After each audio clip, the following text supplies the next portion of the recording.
Un lieu d'exception au cœur de la plus célèbre île de Charente-Maritime. La ville de Reims est propriétaire du domaine de la Grainetière depuis 1967 grâce à un legs.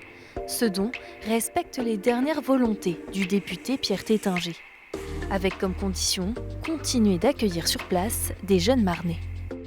C'est une chance parce que c'est un lieu unique ici à l'île de Ré qui leur permet de voir une nature qui est incroyable, plus tous les points d'eau et tout ce qu'a à offrir l'île de Ré. Donc voilà, c'est une chance pour les Rémois de pouvoir passer des vacances à l'île de Ré et aussi aux écoles de pouvoir découvrir et apprendre au milieu de cet écrin de verdure qui est magnifique. En 1440, ce lieu avait une toute autre utilité. Là, c'était un très beau domaine viticole et ce domaine est donc resté 275 ans dans la même famille.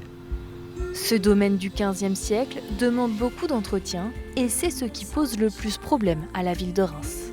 Assez compliqué quand même de faire déplacer à chaque fois les agents rémois sur le site de la Grainetière avec tout le matériel nécessaire. La ville de Reims et la municipalité de la Flotte voient plus grand et imaginent aménager l'extérieur du domaine qui appartient aussi à la Grainetière. Près de 4 hectares où la faune et la flore sont protégées.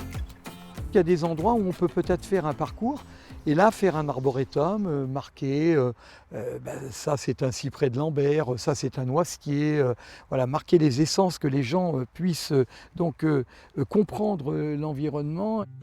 Cet écrin de verdure et cette vaste demeure sont des joyaux sur cette île où l'immobilier vaut de l'or. Ce domaine restera un centre de vacances, un lieu protégé grâce au legs de la famille Tétinger.